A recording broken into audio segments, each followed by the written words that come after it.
Allora, con lei parliamo invece Cornelio Dalla Valle, studio e progetto di Valdagno. Cos'è? Di che cosa si occupa e come possiamo coniugarlo in quest'ambito sempre dell'attività di prevenzione e sicurezza?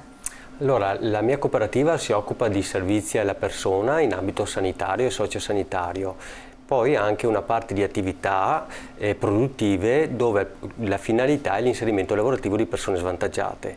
Quindi tocchiamo il sociale a 360 gradi perché gestiamo servizi sia in ambito minori, infanzia, minori, giovani, disabilità, salute mentale, sanità e inserimento lavorativo.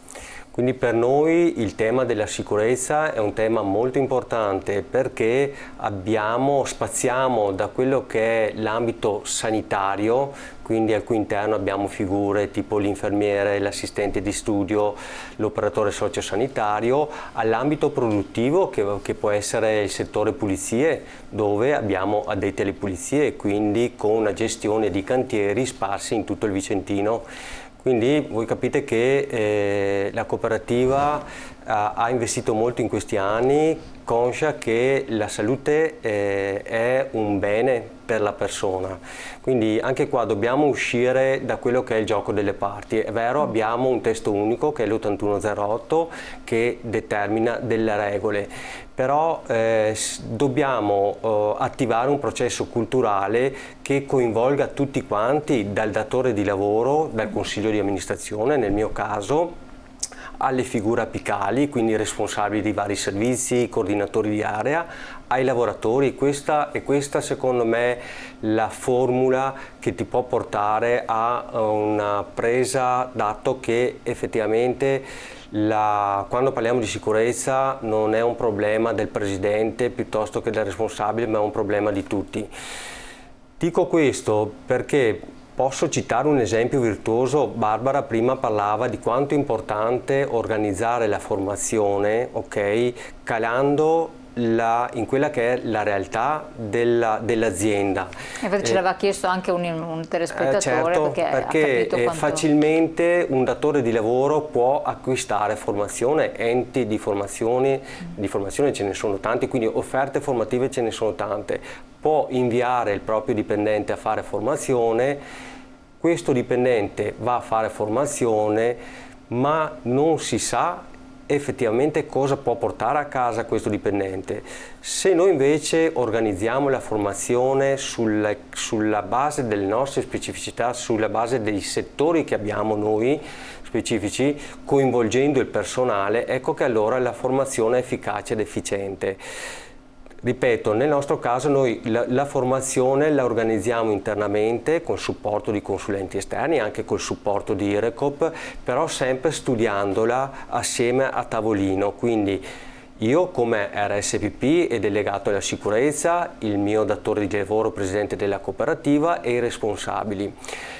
Quello che noi vogliamo portare a casa è che sia un momento formativo ma interattivo, dove effettivamente si vada a discutere dei problemi che i lavoratori quotidianamente riscontrano nel proprio lavoro quotidiano.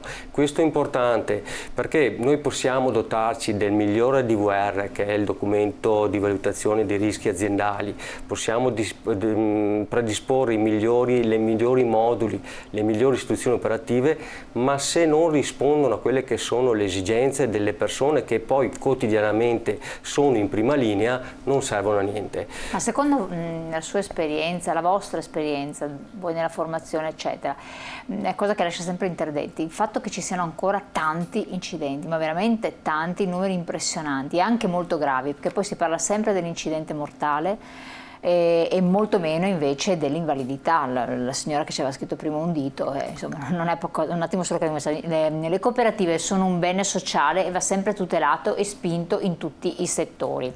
Ecco, è dovuta a cosa? Una colpa da parte delle aziende, del datore di lavoro che non fa una formazione o chi propone la formazione che non entra nel merito specifico di fare qualcosa di coinvolgente e reale per i bisogni dell'azienda, quello che si stava dicendo adesso, o dei lavoratori che sono distratti, Perché alcuni dicono non mi hanno neanche formato, cioè, dove sta la questione più importante? Allora, se posso, dal punto di vista del mio osservatorio, anche come imprenditore del sociale, che quindi gestisce quotidianamente per il ruolo che ho in azienda, allora è strategico come dire, dotarci di un modello organizzativo che veramente creda in quello che si fa in ambito formativo, organizzativo per quanto riguarda la sicurezza, perché se poi io posso avere in azienda il migliore RSPP, il migliore responsabile del servizio di prevenzione e protezione, ma se poi ho un datore di lavoro, un consiglio di amministrazione che non ci crede, se ho poi dei responsabili che non sanno trasmettere, infatti lei citava la figura del preposto, ben venga la legge 215 del 2021 che ha alzato il livello di responsabilità di coinvolgimento dei preposti che di fatto sono i responsabili dei servizi. Quindi se io non ho dei responsabili dei servizi preposti sensibili a trasmettere, allora lì si interviene, come dire, un gap organizzativo e allora è quando io poi ho gli incidenti sul lavoro.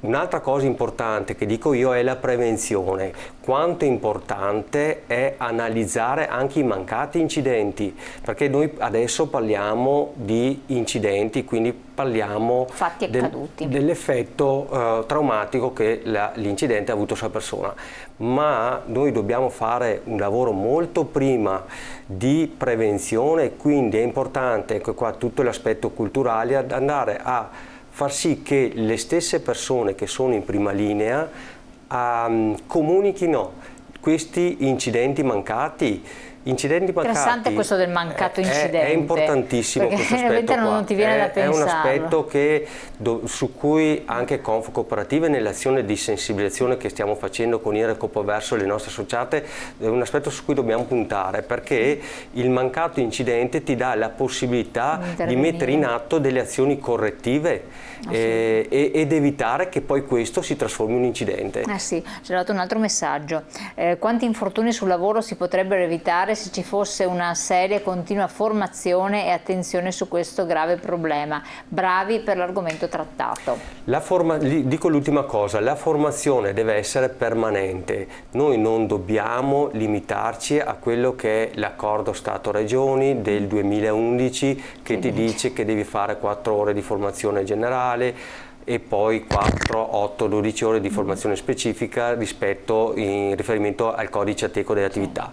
Noi dobbiamo far sì che la formazione sia permanente, quindi andare oltre quello che è l'aspetto cogente che è dettato dall'8108 da questo accordo. Ma quindi se tu ci credi dici vai oltre quello che ti dice il minimo. Dobbiamo parlarne quotidianamente. Infatti.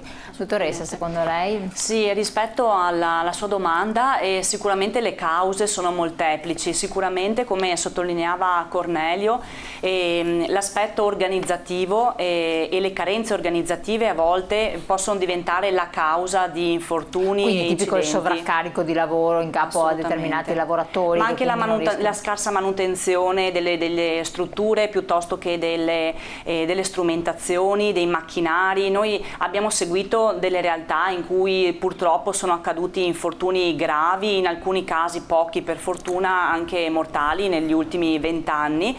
Ecco, il mondo cooperativo noi cerchiamo di avere un osservatorio specifico anche rispetto alle nostre 900 cooperative e devo 900? dire che quindi circa 60.000 sono i lavoratori che lavorano all'interno del mondo. E voi in occasione anche delle audizioni in regione avete sottolineato che per fortuna c'è un'incidenza bassa di infortuni per fortuna, e ci piace pensare che sia stata anche grazie a questa campagna di informazione, di sensibilizzazione che dal 2008 in poi abbiamo fatto, anche grazie, ripeto, a istituti come INAIL e come lo SPISAL con cui continuiamo a collaborare.